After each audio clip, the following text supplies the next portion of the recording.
Merci Simon de l'invitation. Merci à tout le monde d'être là ce soir. David Bélanger avait commencé sa conférence en septembre en disant qu'il avait l'impression un peu de resquiller. Et je peux te dire, David, il n'est pas ici ce soir, mais si tu m'écoutes, David, dans le futur, je peux te dire que je partage tout à fait ton impression. Durant mes années de maîtrise, que ce soit à l'épicerie, au détour d'un corridor de l'UQAM, dans un party de famille, ou même dans un small talk de vestiaire de piscine, j'ai eu droit à cette question devenue bien familière avec le temps. Sur quoi tu travailles? Les réactions différaient toujours. Sur quoi tu travailles? Sur la revue Liberté. Silence, froncement de sourcils. Ah ouais, ça me dit quelque chose, avec l'air des fois que les gens prennent quand ils savent pas trop de quoi il est question. Sur quoi tu travailles? Sur la revue Liberté. Une revue? Ouais, québécoise en plus, fondée en 59 par une gang de grands-pères tranquilles. Certains voyaient dans mon intérêt pour une publication périodique une sorte de rappel de mes études en journalisme que j'avais abandonnées. D'autres, une curieuse inclination que m'avait à l'évidence transmise Michel Lacroix dans un cours sur les revues québécoises. Sur quoi tu travailles? Sur la revue Liberté. Je te dis, c'est vraiment intéressant. Pourquoi donc s'intéresser aux revues littéraires et intellectuelles dans un cadre universitaire? Pourquoi plonger dans un corpus parfois énorme? Liberté compte, à titre d'exemple, 55 ans d'existence, 306 numéros, au bas mot, un minimum de 3000 textes. Et des fois, les corpus sont très limités. Je pense à la revue contre-culturelle Alléchier, par exemple, qui compte 2 numéros en 69, environ 9 articles. Pourquoi donc plonger dans ce corpus d'essais, de critiques, d'éditoriaux, de chroniques, de fiction, de poèmes, d'entretiens, de correspondances, de pamphlets, de pastiches et autres textes indéterminés qui vont de la liste à la fausse publicité?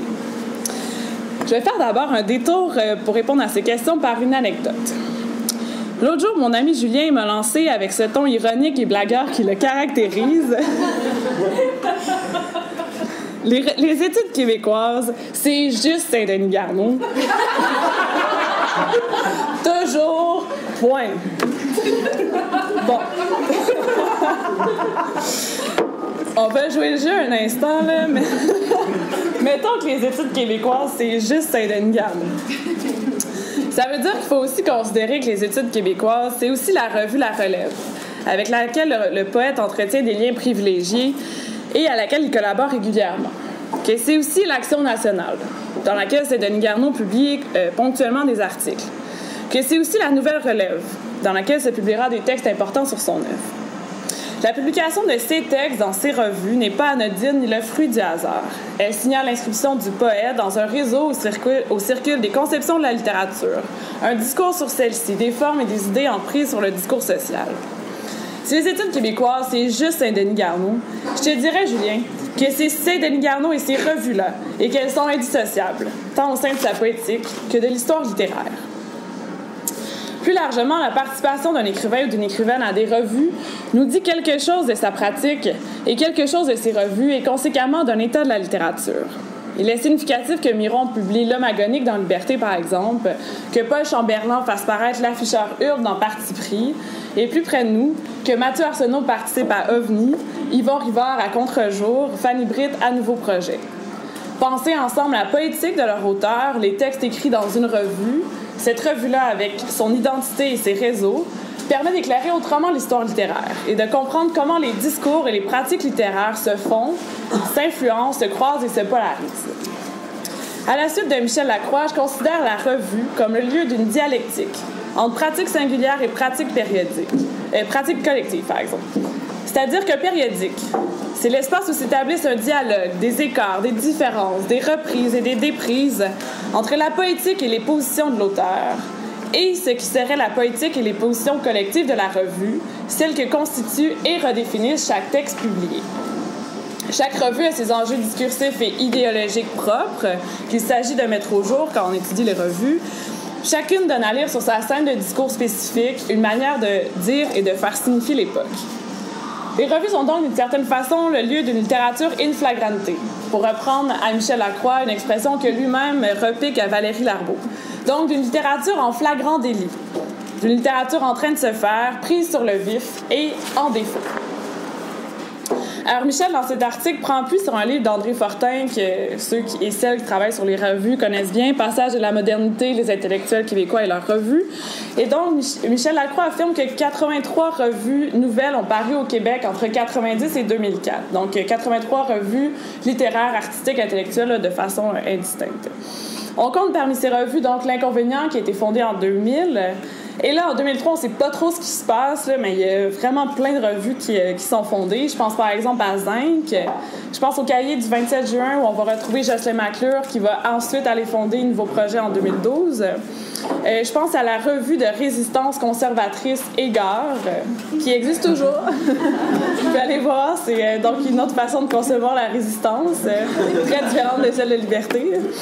Je pense aussi à la revue Dialogiste, qui compte Jean-Simon Desrochers dans son comité fondateur. Je vais en reparler plus tard. Des cahiers littéraires contre-jour, de la revue Le Cartanier, donc en 2003 toujours, et de la conspiration des pressionnistes, sous-titré ironiquement pour sa première édition, le magazine de la belle jeunesse. Donc, l'étude de Fortin s'arrête en 2004, mais on peut ajouter à la liste des revues plus récentes.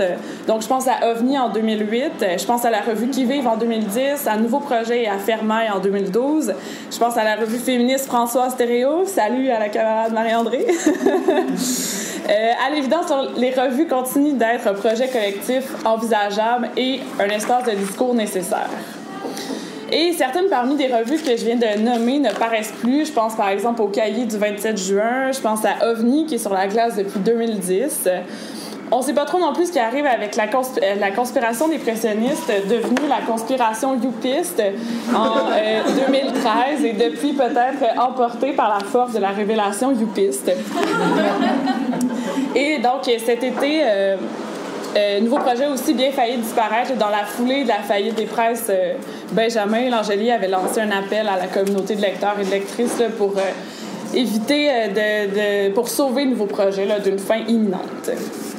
Donc, l'objet de mes remarques, en fait, c'est surtout de souligner que la précarité constitutive au projet d'une revue littéraire, qu'elle soit littéraire ou intellectuelle. Et d'ailleurs, cette dénomination de littéraire et intellectuelle ne va pas de soi, puis je vais la laisser de côté pour aujourd'hui. Bon, mets ça de côté. Et donc, comme le disait Bertrand Laverdure dans le premier numéro d'OVNI, on sera sans toi ni loi et on mourra bientôt de la belle mort des revues, ou pas.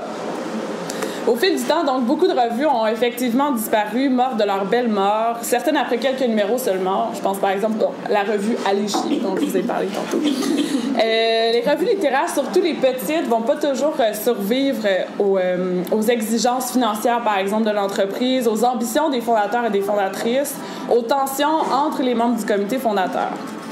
La plupart du temps, une seule équipe et une seule fonde, dirige et voit disparaître la revue. D'autres, au contraire, perdurent et se renouvellent. Les revues Liberté et L'Inconvénient, par exemple, ont effectué une refonte de leur maquette. La première en 2012 et l'autre en 2014.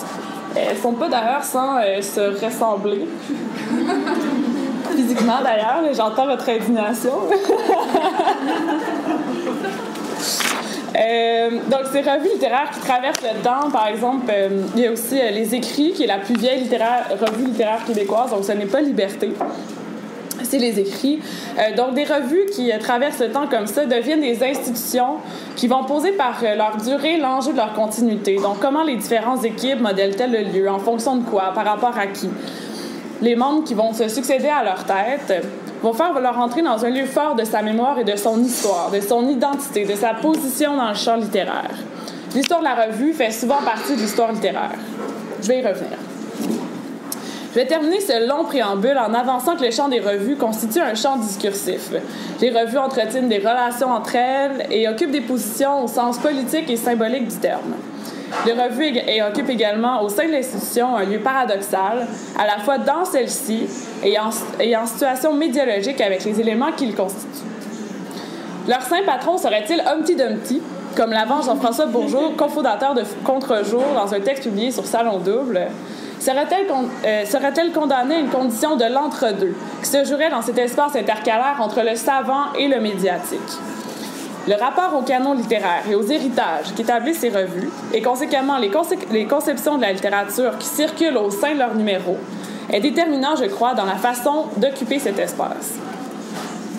Les différents numéros et articles de revues proposent des visions singulières, parfois partagées, parfois divergentes, du canon littéraire et de la bibliothèque idéale. De quelle filiation intellectuelle et de quels héritages les revues Liberté, de même que Contre-jour, L'Inconvénient et La conspiration des pressionnistes réclament-elles? Lesquels refusent-elles? Qu'est-ce que ces grands ancêtres nous révèlent de leur conception de la littérature? Comment les références jouent-elles dans la construction d'un imaginaire, d'un discours, d'un état spécifique? Et surtout, que nous disent-elles du présent? Ce que j'avance ce soir provient d'une lecture donc, d'un corpus qui va des années 2000, qui va de 2005, 2006 à 2011. Donc, je vais faire un petit tour avec vous, un tour de piste du champ revuiste. Évidemment, il y en a plein que je laisse de côté ce soir, mais donc je vais dresser un bref portrait de chacune et des récits qui accompagnent et font signifier la figure de l'héritier. Et on va voir ce qui advient Julien de Saint-Denis-Garde. Donc, je vous présente d'abord la revue Liberté, sur laquelle donc j'ai travaillé dans le cadre de ma maîtrise, comme vous le savez maintenant. Donc, un petit détour historique s'impose. Vous allez comprendre pourquoi dans quelques instants. Donc, à sa fondation en 1959, la revue Liberté va se présenter comme un lieu de discussion des problèmes culturels et littéraires. Donc, des écrivains comme Hubert Aquin, Fernand Ouellette, Jacques Godbout et André Bello vont faire partie du comité éditorial. Au fil du temps, plusieurs générations intellectuelles vont succéder à la tête de Liberté. On a pu lire Yvon Rivard, François Ricard, François Hébert, Marie-André Lamontagne, René Lapierre dans ses pages, et eux aussi vont occuper des postes au sein du comité de rédaction. Dans les années 90 et au début des années 2000, les préoccupations politiques des premières années, donc à Liberté, vont laisser la place aux enjeux de l'écriture et de la traduction. Et la proportion d'essais, disons, culturels va laisser la place. La proportion d'essais politico-culturels va être renversée au profit des essais, disons, littéraires, des chroniques et des textes de création. Et à partir de 2004, il y a un nouveau groupe d'intellectuels, il y a de nouveaux intellectuels qui vont arriver à la tête de Liberté, qui vont complètement changer la donne. Alors, je pense ici à Pierre Lefebvre, Olivier Kemède, Robert Richard, Louis-Jean Thibault et Philippe Gendreau, qui vont prendre la tête de la revue. Et en 2006, dans un texte intitulé « Assoiffé de sens », ils vont annoncer leur désir de faire de Liberté une agora à l'image de ce qu'elle était à ses débuts. La conscience d'entrer dans un lieu fort de son histoire et de sa mémoire est très, très marquée chez cette nouvelle équipe. C'est en fonction de l'héritage de la revue et de l'héritage de la Révolution tranquille, qui sont pour eux indissociables, en fait, c'est en fonction de cet héritage, donc, qui vont marquer une rupture avec les années précédentes, qui vont reconfigurer le lieu de discours et qui vont se définir comme groupe. L'éditorial Assoiffé de sens va présenter, par exemple, la genèse de la revue qui est en phase avec la Révolution tranquille. Dans ce texte, le comité va construire aux fondateurs de Liberté une image qui va ensuite leur permettre de s'en présenter les dignes héritiers. Pour l'équipe de Lefebvre, Liberté, c'est l'urgence. C'est le travail autour d'un projet commun arrimé à la cité et en phase avec l'histoire. Un lieu où la parole est politique et les intellectuels engagés et résistants. C'est une revue qui, écrivent-ils la revue... Ouais. C'est une revue qui est une arme... ils écrivent dans l'éditorial, que la revue, c'est une arme de résistance culturelle. Un lieu, donc, où la parole a un poids et des dents, comme ils l'écrivent. Et donc, pour ce comité, les fondateurs de Liberté symbolisent l'esprit liberté, ils l'incarnent absolument. Et même dans l'anthologie, ici... Robert Richard, qui est membre du comité de rédaction, va attribuer à tort un texte intitulé « Début d'inventaire », qui est un texte collectif engagé, mais qui est signé seulement par la moitié du comité de rédaction, la moitié donc des fondateurs. Et ce texte-là, donc « Début d'inventaire », symbolise au contraire, alors que Richard attribue cet essai-là au comité, en disant le comité est engagé, ils ont signé ce texte-là qui appuyait la grève des réalisateurs de Radio-Canada. En fait, dans la réalité, ce texte-là symbolise les divergences même qui existaient à Liberté sur la question de l'engagement qui n'allait pas du tout de soi à l'époque. Et donc, cette erreur qui se trouve dans l'anthologie révèle chez cette nouvelle équipe la persistance d'une idée construite à la fois de la revue et des fondateurs de Liberté, et le caractère un peu fantasmé, je dirais, de celle-ci.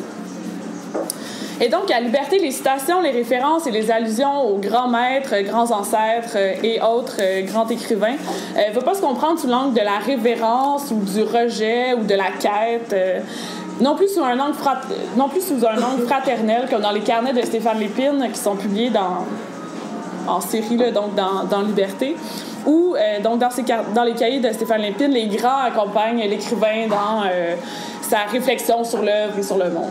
Je dirais que à Liberté, les textes ne disent pas non plus la reconnaissance d'un apprentissage qu'aurait accompli l'essayiste par la fréquentation, la lecture d'une œuvre et la connaissance d'un homme contemporain.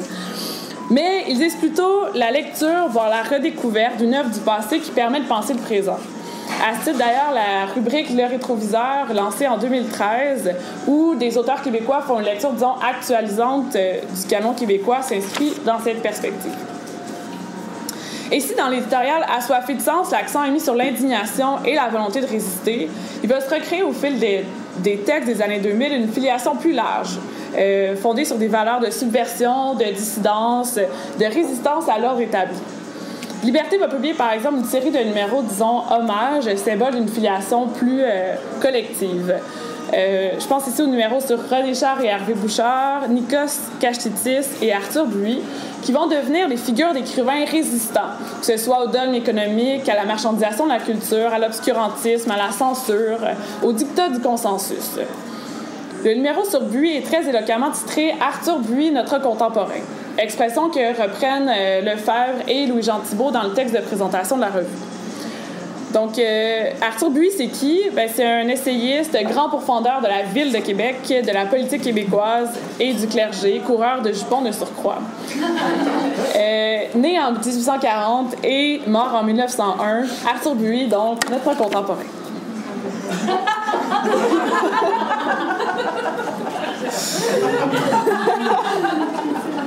Et donc, plus largement, je dirais qu'à Liberté, les maîtres à penser font écrire. C'est-à-dire que c'est leur figure d'écrivain, avec c'est leur figure d'écrivain que l'on convoque, avec tout ce qu'elle évoque comme imaginaire, comme axiologie, que l'on réécrit et représente sous un angle politique. C'est à partir de cette refiguration de l'écrivain choisi, des valeurs qui lui sont attribuées, que sont lus les enjeux politiques et culturels. Je pense ici à Paul-Émile Berdua et au Refus global, qui incarne par exemple un idéal artistique, une éthique de l'art, une dissidence intellectuelle que la société québécoise d'aujourd'hui refuserait à ses intellectuels et à ses artistes. On ne s'étonnera pas que dans cette galerie de grands ancêtres subversifs et combatifs, on ne retrouve pas Julien Saint-Denis-Garneau.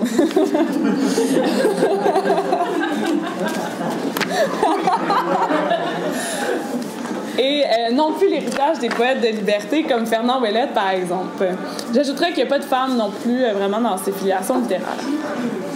On note au cœur des discours une volonté de mettre en tension l'œuvre et les idées politiques et culturelles, de faire un lien entre les textes, leur contexte de publication et le contexte actuel de lecture et donc de réécriture. À ce titre, Hubert Aquin a une importance considérable. C'est l'auteur le plus cité et qui s'impose comme une figure tutélaire de la nouvelle équipe. C'est à partir de lui que va se concevoir à la fois le devenir de la littérature et de la société québécoise et le rôle de l'écrivain et de l'intellectuel. Aquin, pour l'information, a été rédacteur en chef de novembre 61 à septembre 62 et de 63 à 69, il ne fait plus partie du comité de rédaction, mais il va publier de 2 à 4 textes par année. À la lecture des textes de 2005 à 2011, il y a construction, refiguration d'Aquin par l'exacerbation de certains traits à la fois discursifs, donc l'éthos pamphlétaire de ses essais, et biographique, son engagement, le fait qu'il fasse de la littérature, disons, subversive. Donc, traits qui composent sa figure d'écrivain. Les quelques 27 textes où il y a un intertexte aquinien vont créer ensemble une sorte de récit mythique. Peu lu ou mal compris, exclu de l'espace public, l'écrivain l'est parce que ses propos choquent, parce que Aquin est un écrivain total. Il est relu et représenté comme cette ultime figure de la Révolution et d'une forme de souveraineté intellectuelle, comme cet écrivain qui a mis le cap sur le verbe, pour reprendre les mots de Robert Richard. Il faut d'ailleurs aller lire l'anthologie pour comprendre à quel point Aquin est une figure qu'on réécrit et qu'on remet en scène. Et donc, pour le comité Liberté, c'est la revue d'Aquin. Et c'est avec elle qu'elle a rencontré l'histoire. Lefebvre, dans le numéro 293, va s'insurger que Liberté n'ait pas été invité à un colloque sur Aquin qui se tenait à l'UQAM. Il dit que, vu les essais importants qu'Aquin a publiés à la revue, il aurait pu au moins leur en faire part par courriel.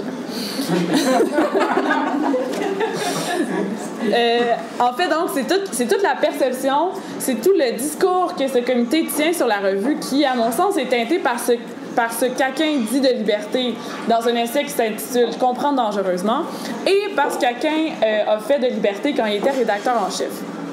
Quand on sait qu'Aquin ne fait pas partie des fondateurs de Liberté, ça rend le tout un peu paradoxal. Et donc, à la refonte de la revue en 2012, ça a été l'occasion pour ce comité-là, cette nouvelle équipe, de réaffirmer l'importance d'Aquin. Ils ont discrètement sous-titré cette édition « Comprendre dangereusement ».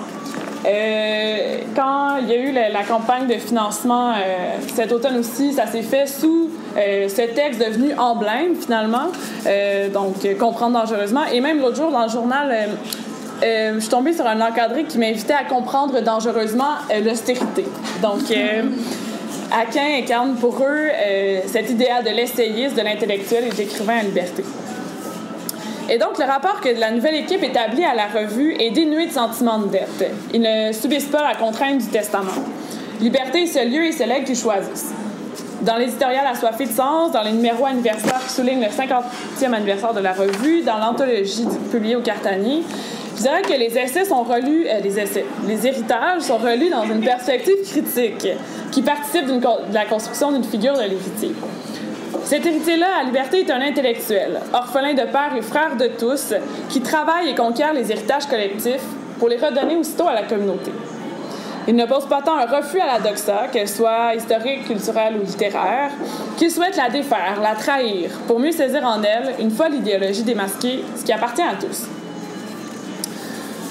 Si la résistance va être le mode d'être au présent de Liberté, si la conquête et la trahison caractérisent à Liberté le rapport au passé et à l'avenir, chez ces deux consoeurs, Contre-jour et L'Inconvénient, le rapport au temps est dénué de tout caractère combatif. Les héritiers lecteurs de ces deux revues ne sont pas dans la réinvention, dans la réécriture des héritages, plutôt dans la présentation et dans la relecture de ces héritages, sous un angle littéraire ou philosophique. Le rapport au présent et à l'avenir est teinté d'une sorte de pessimisme qui amène tantôt une attitude de retrait, tantôt une sorte de désenchantement généralisé. Bon, d'abord, on va se le dire, là, Contre-jour...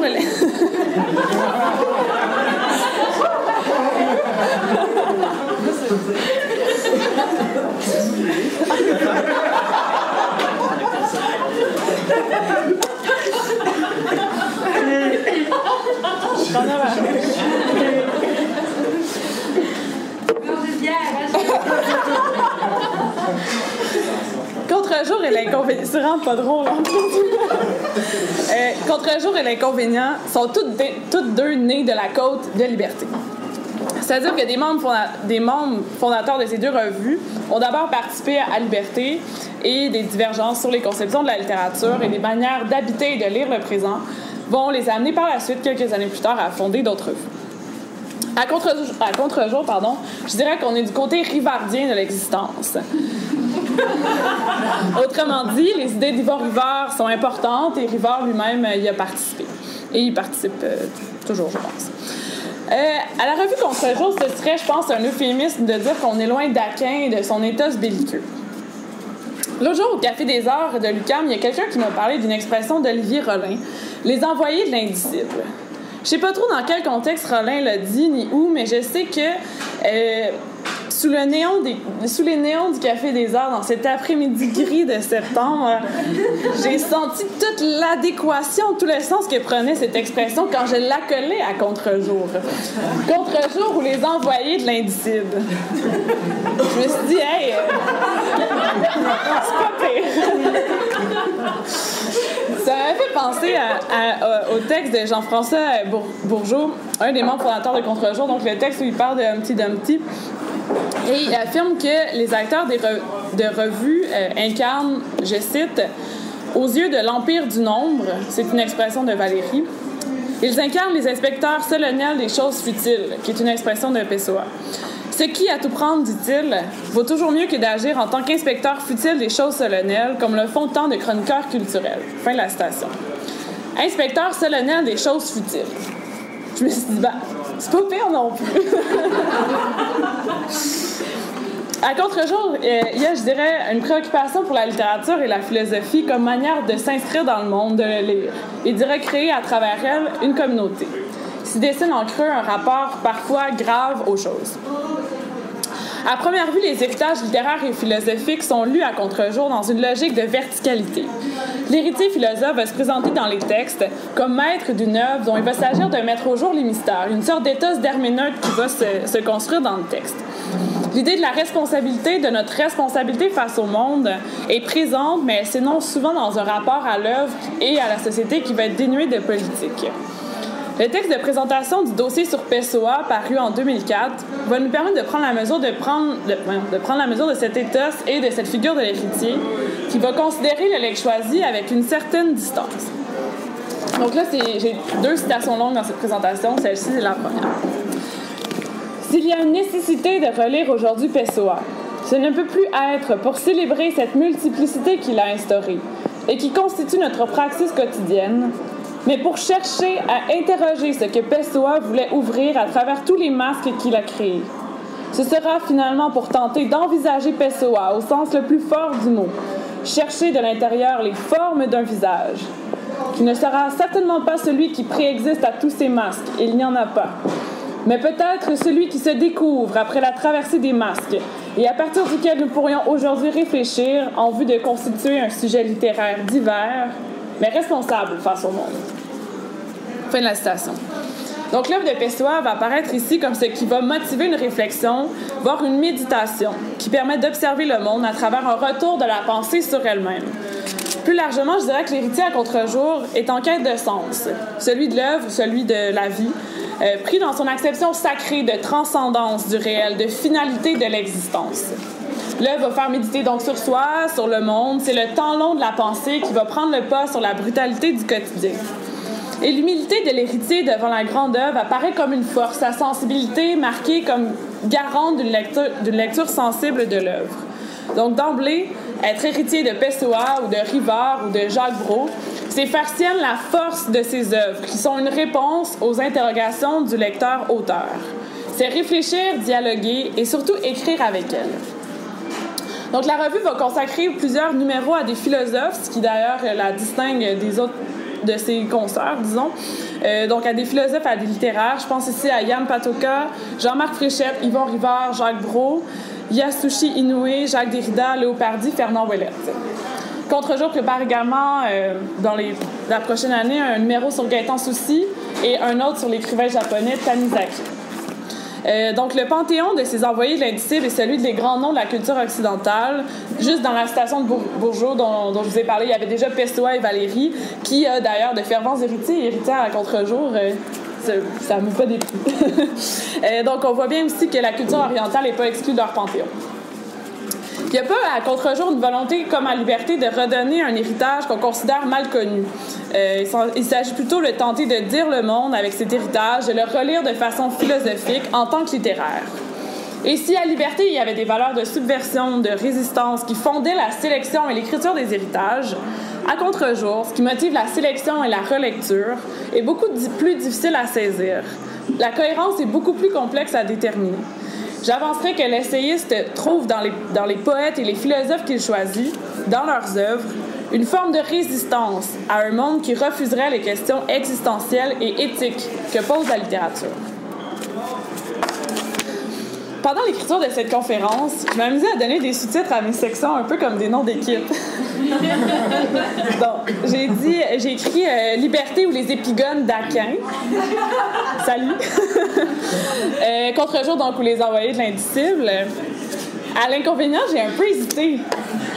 Là, j'ai dit l'inconvénient ou les adorateurs du roman avec un R majuscule. J'ai cherché l'inconvénient ou les lyriques ironiques.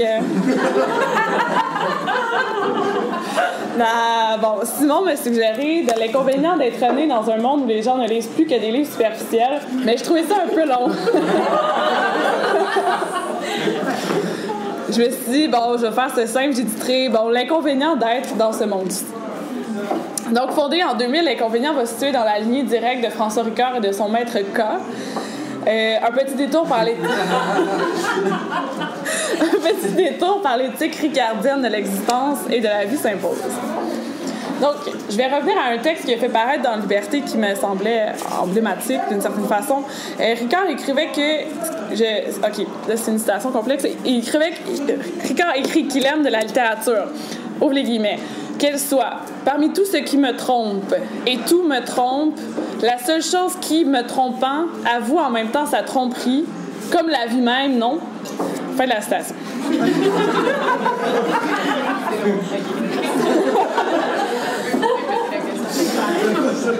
Et donc, pour Ricard et pour l'inconvénient des années 2000, la littérature n'a aucun rôle, qu'il soit social ou politique, elle n'a à voir qu'avec elle-même. L'essayiste pose un regard critique et distancié sur le monde et la littérature. Il n'attend rien d'eux, mais trouve beaucoup à redire sur ce qu'ils sont. Il maîtrise le canon qu'il remet peu en question et en retrait du monde, il entretient un rapport souvent désenchanté avec le présent, parfois nostalgique de ce qui serait la grande époque du roman, souvent critique des travers de la société qu'il ironise souvent. Comme écrit le comité de rédaction dans l'éditorial inaugural, là je cite l'éditorial. L'esprit de l'inconvénient peut se définir ainsi. Quitter la scène et prendre place dans la salle. Attirer l'attention du lecteur sur le spectacle de l'existence, mais aussi sur l'obscurité qui l'environne, sur le néant au milieu duquel il se déploie, comme un miracle, une erreur ou une plaisanterie. Fin de la citation.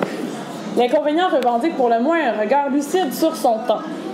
Pour le comité éditorial, la littérature est, je cite, un instrument de connaissance à part entière et elle leur semble, fin de la citation, et elle leur semble liée à une vision donc pessimiste du monde. Et à l'inconvénient, dans ces années, les héritages apparaissent comme l'expression d'une idée de la culture à laquelle la culture contemporaine serait perçue comme étant, d'une certaine façon, infidèle. Ces héritages sont en quelque sorte la mesure de la valeur, c'est-à-dire que ce sont les grands noms d'une culture humaniste et savante qui sont convoqués et avec lesquels on compare, directement ou indirectement, quand il en est question, la production contemporaine. Dans cette revue, fondée entre autres là, par d'anciens collaborateurs de Liberté, je dirais que l'héritier est d'abord littéraire. Publié dans le premier numéro de la revue, l'essai d'Isabelle Daunet, donc je vais vous en parler pour mieux exemplifier mon propos.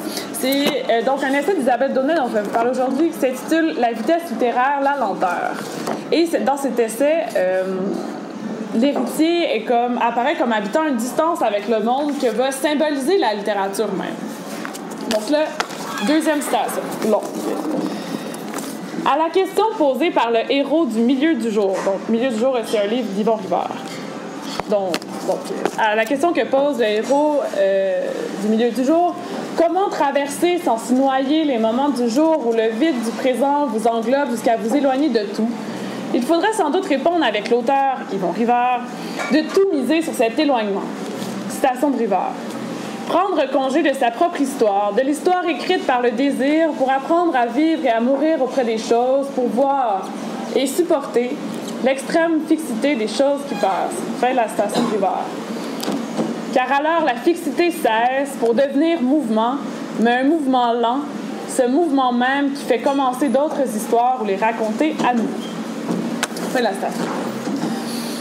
Daunet donne à lire un éthos d'essayiste littéraire qui reste au plus près des œuvres, va les faire dialoguer entre elles dans son article et donc qui fait dialoguer les œuvres, mais en retrait du monde. En éclairant l'une avec l'autre, Daunet demeure à l'intérieur de la bibliothèque idéale. Actualiser ce qui serait une mémoire littéraire, éclairer le présent avec celle-ci n'a pas de sens pour elle. Ça reviendrait à fixer la mémoire, à en refuser le mouvement et donc l'essence. Et donc, dans le texte de Daunet, par exemple, Yvon Rivard, Gabriel Roy, qui est convoqué aussi plus loin, sont convoqués comme des écrivains dont l'œuvre est déjà connue, c'est des œuvres qu'on peut analyser sans vraiment de mise en contexte, sans d'explication, sans de référence même. Des fois, les œuvres sont citées sans qu'on nomme leur auteur, les auteurs sans les concepts qui leur sont associés. C'est ça, donc les œuvres sans les auteurs les concepts sans les œuvres. Bon. Et Daunet, par exemple, dans ce texte, va aussi parler de Rilke, elle le cite comme disait Rilke. Bon, OK. Et donc, Rivard, Rilke et Roy apparaissent comme faisant partie d'un canon dont on suppose finalement que le lecteur implicite de la revue connaît, intimement. Et à l'inconvénient, je dirais que l'héritier est un fier héritier de la littérature, d'une certaine idée de celle-ci, et que c'est la distance que cette littérature entretient avec le social qu'il revendique comme un legs quasi exclusif.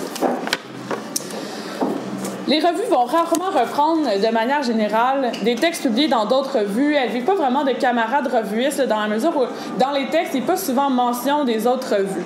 Ce qui n'empêche pas, bon, sur un autre plan, qu'il y a plusieurs collaborateurs, collaboratrices qui bougent d'une revue à l'autre. Par exemple, Rivard va écrire dans l'Inconvénient, Ricard va écrire dans Contre-jour. On a lu Mathieu Arsenault dans Liberté et dans Contre-jour aussi. Donc, il y a du mouvement, par exemple, entre elles. Mais rarement, dans les revues, une revue va critiquer les positions des autres. Même s'il y a eu quelques attaques, disons, voilées entre Contre-jour et l'Inconvénient au début, il n'y a pas d'hostilité déclarée entre elles. Sauf de la part de la conspiration dépressionniste, toujours prête à mettre les points sur les hic des mots satiriques, critiques, cyniques et ironiques. Les vieilles revues sont de l'avis de la conspiration dépressionniste désespérément ennuyeuses et possèdent, disent-ils, un certificat de conformité sociale. Il en va, et là je les cite, il en va ainsi de la soporifique spirale, de l'inutile argument, pour ne rien dire de la consternante survie de l'action nationale. Mathieu, ta mère t'appelle.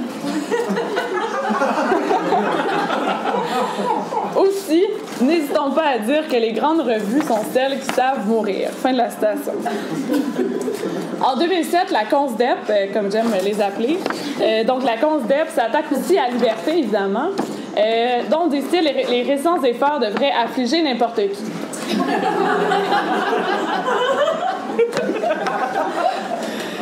Il s'attaque évidemment à Dialogiste, la revue fondée en 2003. Donc, il se passe vraiment quelque chose en 2003, avis aux chercheurs et chercheuses en histoire littéraire du contemporain.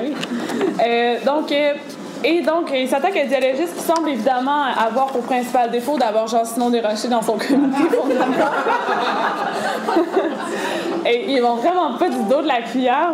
Si vous voulez en savoir plus, vous me le demanderez. Il s'attaque aussi, ça m'a fait rire quand même, à l'inconvénient dans un texte de 2005. Ils écrivent « La collection complète de la revue dessine en creux l'outremont spirituel du Québec. » Ça m'a vraiment fait rire. Pour peu, on croirait à une conspiration dépressionniste diffusée par 10 médias. Bon.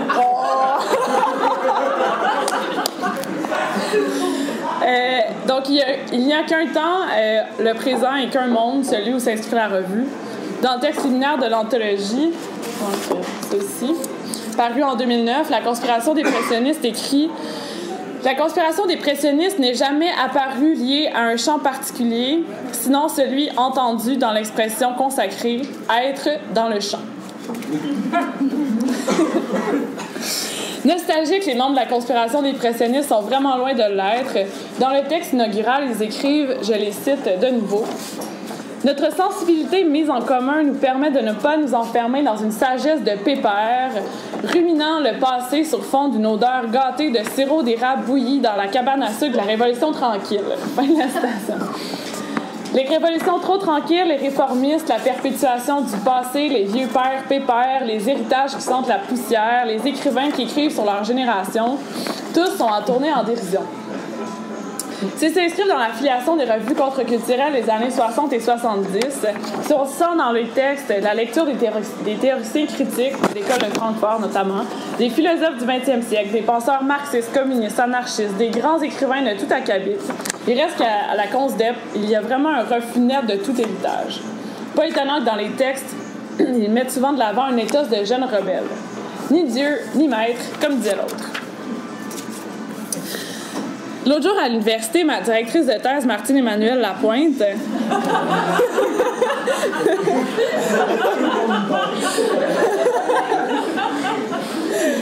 connaissant mon intérêt pour les revues, a mis dans mes mains le dernier numéro d'Études françaises intitulé « Avec chic, volume jubilaire ». Dans les textes à caractère rétrospectif de cette revue savante, Je retrouve des interrogations sur le legs, le lieu, l'héritage, les relais, les écarts, la transmission, l'avenir aussi. Je croise aussi cette belle citation de Georges-André Vachon que Martine-Emmanuelle Lapointe a mise en exergue de son texte. Ça va comme ça. Une revue littéraire, ce n'est pas d'abord un objet appartenant à la classe des livres imprimés. C'est plutôt, comme le furent en leur temps le marché ou la place publique, la cour princière, le salon, le café, le cabaret, un lieu où la littérature se fait.